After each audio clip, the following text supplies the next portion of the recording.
አጀንዳዎችን ከሁለት ከተማ አስተዳደሮችና ከትግራይ ውጪ ከሌሎች ክልሎች ሁሉ ካሉት በሙሉ በአገሪቱ ውስጥ ካሉ ክልሎች የሰበሰብንበት አግባብ አለ።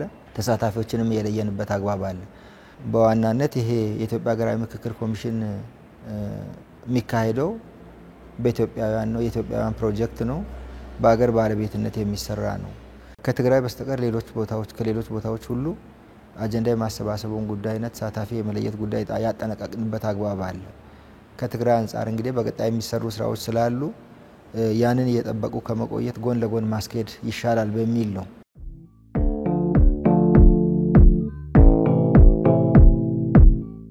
መጀመሪያ የአጀንዳ ማሰባሰብ ጉዳይና ተሳታፊ የመለየት ጉዳይ በሚጀመርበት ጊዜ በተለያዩ መድረኮቻችንና ውይይቶቻችን ላይ ስለ ትግራይ ያላነሳንበት አንድም ወቅት አልነበር።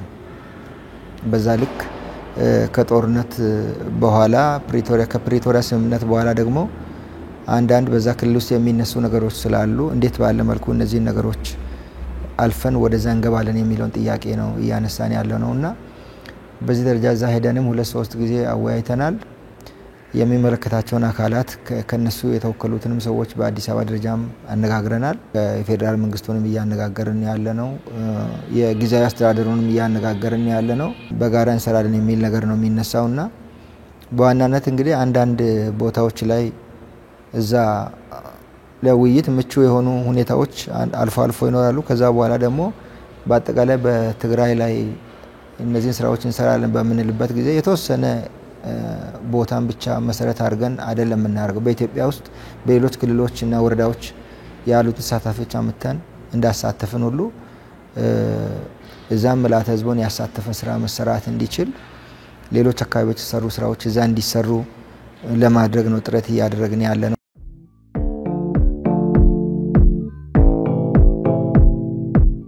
በዋናነት ከኢትዮጵያው ወጥተው ውጭ ሀገር ኖረው በዲያስፖራነት የሚመዘገቡ ሰዎች በተለያዩ ምክንያቶች የወጡ ናቸው።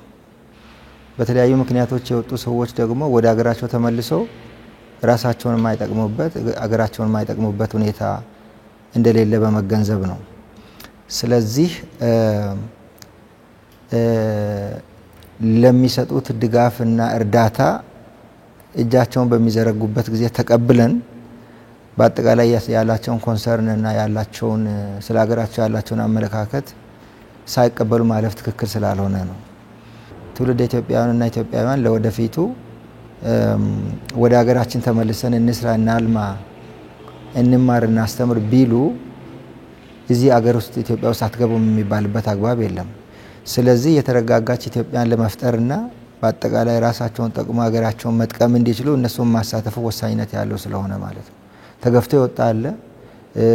በተለያዩ ምክንያቶች ኑሮዬን እና ህይወቴን ላሻሽል ብሎ ይወጣ አለ። ያ ሰው ለዘላለም እስከዛ እዛ ሀገር ውስጥ አጠቃላይ ሌላውን ሀገር እያለማ የሚኖር ሰው እንዳልሆነ ስላሰብን ነው። በዚህ መነሻ እዚህ ሀገር እንደምታውቁት ብዙዎቹ ኢንቨስት የሚያደርጉ አሉ። የተለያዩ የልማት ስራዎች በሚሰሩበት ጊዜ ብዙ አስተዋጽኦ የሚያበረክቱ አሉ። ስለዚህ ይህንን አስተዋጽኦ የሚያበረክት ሰው የተረጋጋች ሀገር ሳትፈጠር ያ ሰው ድጋፍ በሚሰጥበት ጊዜ ለማያውቃት ሀገር ድጋፍ መስጠት ስለማይችል ማለት ነው። በዚህ መነሻ በራሳቸው ከተለያዩ ስቴቶች የመጡ ሰዎች በራሳቸው ትራንስፖርት እና መጓጓዣ ነው የሚመጡት። በዛ ልክ በጣም ኮንሰርንድ የሆኑ ሰዎች ናቸው። ሀገራቸው ተለውጣ እንድትሄድ ማየትን ይፈልጋሉ። እንደ ሌሎች ሀገራት ኢትዮጵያ እንድትለማ ኢትዮጵያ እንድታድግ ይፈልጋሉ። በዛ ደረጃ የተሻለች ሀገር ለመመስረት ጥረት ያላቸው መሆኑንና በአጠቃላይ ወደኛ መምጣታቸው ጥሩ ነው እያሉ ነው እያመሰገኑ የሚያነሱትና በጣም ከፍተኛ በሆነ ስሜት ነው እንትን የሚሉትና በዛ ልክ ተነሳሽነቱ ከፍተኛ እንደሆነ ለማረጋገጥ እፈልጋለሁ።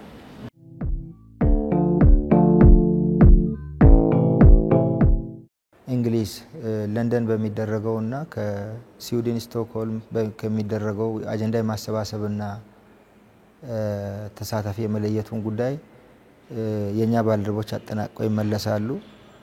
የትግራይንም እንደዚሁ በዛ ልክ እንሰራለን ብለን ነው ያሰብን ያለነውና እኛ አሁን በዚህ ልክ ከትግራይ በሌሎች ክልሎች ያደረግነውን አድርገን ወይም የፈጸምነውን ፈጽመን አጀንዳ አሰባስበን ከተመለስንና ተሳታፊዎችን ከለየም በኋላ የሰባሰቡትን አጀንዳዎች መሰረት በማድረግ አጀንዳ የኢትዮጵያ ሀገራዊ ምክክር ኮሚሽን ይቀርጻል።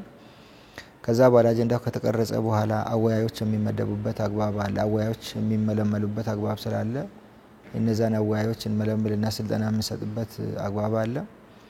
ከዛ በኋላ አወያዮችን ከለየም በኋላ መጨረሻ ላይ ደግሞ ከየክልሉና ከባለድርሻ አካላት እንደውም ከዲያስፖራ የለየናቸው በሀገራዊ ምክክር ላይ የሚሳተፉ አካላትን ካመጣንና አንድ ላይ ካሰባሰብን በኋላ ማወያየት ነው። በተቀረጹ አጀንዳዎች ላይ ወይ በሚቀርጹ አጀንዳዎች ላይ ምክክር ይደረጋል። ምክክር ከተደረገ በኋላ ከምክክሩ የሚገኙት ምክር ሀሳቦችን ደግሞ ለአስፈጻሚው ለሕዝብ ተወካዮች ምክር ቤት ለሚመለከታቸው አካላትና ለሕዝብ ይፋ እናደርጋለን ማለት ነው።